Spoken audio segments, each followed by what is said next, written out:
आखिर मरते हुए घटोत्कच ने कर्ण से ऐसा क्या मांगा जिसे दानवीर के नाम से जानने वाला कर्ण भी नहीं दे पाया।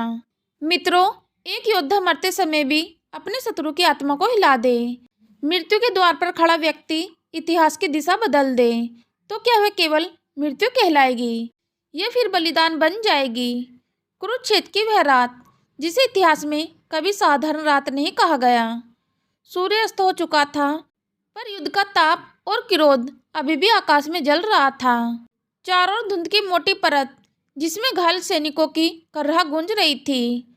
सेना भय में डूबी हुई थी, क्योंकि वे जानते थे रात का युद्ध उनके लिए सबसे बड़ा अभिश्राप है और पांडवों के लिए सबसे बड़ा वरदान।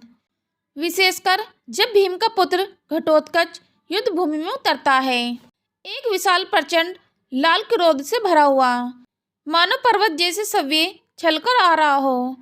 वो था घटोत्कच, जो भीम का पुत्र और मायावी शक्तियों का स्वामी था। जैसे ही उसके चरण धरती पर पड़े, भूमि तक कांप उठी। कौरव सेना में चीख पुकार मच गई। कोई भाग रहा था, कोई चीख रहा था, कोई रथ छोड़कर भागा, कोई भय से अस्त्र उठाना भूल गया। घटोत्कच की हंसी कोई साधारण हंसी नहीं थी। वह हंसी कौरव सेना की मृत्यु की सूचना थी। पांडव शिविर में उत्साह की लहर दौड़ पड़ी। भीम की आंखें चमक उठी। अर्जुन ने धनुष कस लिया और श्री किशन ने केवल इतना कहा, अब धर्म सव्य युद्ध कर रहा है। पर दूसरी ओर दुर्योधन भय में समा गया। वह कर्ण की ओर दौड़ा और कांपती आवाज में बोला, मित्र, आज इस राक्षस को नहीं रोका गया तो कौरव वंश कल के सूर्योदय से पहले समाप्त हो जाएगा। कर्ण यह सब देख रहा था। घटोत्कच की माया, उसकी शक्ति और कौरव सेना का टूटा हुआ मनोबल। कौन जानता था कि सामान्य अस्त्र इस योद्धा पर प्रभाव नहीं डाल सकते, क्योंकि घटोत्कच केवल एक शरीर नहीं था, वे इच्छा से रूप बदलने वाली चेतना थी। कर्ण की उंगलियां कांप रही थी। उसके कमर के पीछे बंधा वह अस्त्र जिसने उसे वर्षों तक संभाल कर रखा था, वह शक्ति जो केवल एक बार प्रयोग किया जा सकता है, वह अस्त्र अर्जुन के लिए था। पर कर्ण के भीतर युद्ध चल रहा था। एक और मित्रता, एक और प्रतिज्ञाओं का, एक और धर्म और दूसरी ओर अधर्म की सेना। उसी क्षण घटोत्कच ने विशाल रूप धारण किया और सीधे दुर्योधन के रथ की ओर बढ़ा। दुर्योधन चीख पड़ा, कर्ण, अब नहीं तो कभी नहीं। कर्ण जानता था यही वह ईश्वर है जिसके लिए श्री किशन ने वर्षों पहले सब रचा था। उसने पीछे की ओर हाथ बढ़ाया और उस अस्त्र को छुआ, जिसके छूते ही उसके शरीर में बिजली सी दौड़ गई। यह वह अस्त्र था जो इंद्र ने दिया था, वह अस्त्र जो केवल एक बार चल सकता था, वह अस्त्र जो अर्जुन की मृत्यु लिख सकता था। कर्ण के हाथ कांप रहे थे। घटोत्कच ने यह सब देखा, लेकिन वह मुस्कुरा रहा था, क्योंकि वह जानता था यही वह अस्त्र है जिसके लिए मेरा जन्म हुआ था। वह जानता था उसकी मृत्यु केवल उसकी नहीं होगी, बल्कि वह पांडवों का भविष्य बचाएगी। घटोत्कच ने विशालकाय रूप धारण किया, इतना विशाल कि उसका सिर बादलों को छूने लगा। कर्ण की आंखों से आंसू बह निकले, पर उसके हाथ रुके नहीं। उसने शक्ति अस्त्र उठाया और पूरे बल से आकाश की ओर फेंक दिया। क्षण भर के लिए सब कुछ शांत हो गया। घटोत्कच की आंखें फैल गई, उसका शरीर डगमगा गया और वह धीरे धीरे नीचे गिरने लगा। अचानक विशाल शरीर जहाँ जहाँ गिरा, वहाँ वहाँ कौरव सेना दबती चली गई। भीम चीख उठा, अर्जुन का धनुष गिर पड़ा और किशन ने आंखें बंद कर ली। घटोत्कच मरा नहीं था, वह अभी भी सांस ले रहा था।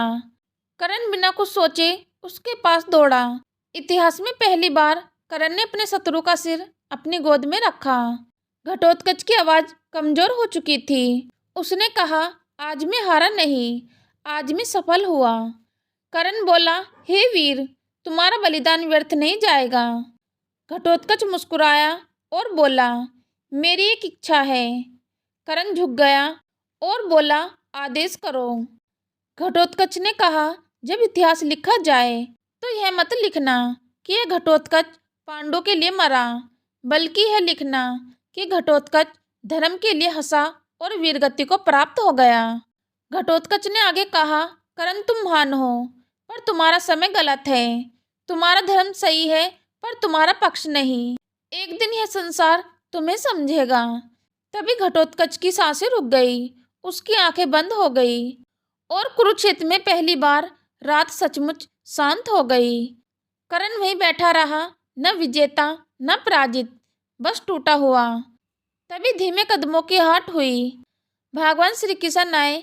उनके चेहरे पर शांति थी, पर आंखों में गहराई। मानो पहले से जानते हो कि यह रात किस कीमत पर बीतेगी।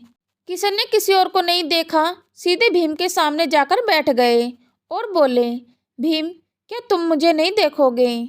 भीम की आवाज टूट गई और वह बोला, माधव, आज मुझसे मेरा पुत्र छिन गया। श्री कृष्ण ने शांत स्वर में कहा, नहीं भीम, आज तुम्हारा पुत्र अमर हुआ है। भीम ने अचानक सिर उठाया। आंखों में क्रोध और प्रसन्न दोनों थे। वे बोले, माधव, यदि यही अमरता है तो मैं ऐसी अमरता नहीं चाहता। माधव मुस्कुराए और बोले, भीम, क्या तुम जानते थे कि घटोत्कच आज युद्धभूमि में क्यों हारा था? भीम चुप रहा। कृष्ण बोले, वह युद्ध जीतने नहीं, अर्जुन को बचाने उतरा था। यदि आज वह शक्ति अस्त्र अर्जुन पर चलता तो कल का सूरज पांडवों के लिए कभी नहीं उगता। जैसे ही श्री कृष्ण के मुख से भीम इस शब्द को सुनता है, मानो उसके सारे प्रश्न अपने आप मन के बोझ तले दब जाते हैं। श्री कृष्ण कहते हैं, हे पार्थ, जो हो रहा है वह बस नियति का ही एक बीज है। जैसा तुमने बोया था वैसा ही यहाँ मिला, और जैसे तुम आज करोगे वैसा ही आगे तुम्हें मिलेगा। और इतना कहकर श्री कृष्ण वहाँ से अपनी शिविर की ओर चले जाते हैं। तो मित्रों, यह थी आज की वीडियो। उम्मीद करती हूँ आज की वीडियो आप सभी को पसंद आई होगी। यदि वीडियो पसंद आई है तो वीडियो को लाइक करें, वीडियो को शेयर करें। चैनल पर यदि पहली बार आए हो तो चैनल को सब्सक्राइब करना ना भूलें। जय श्री कृष्णा, राधे राधे।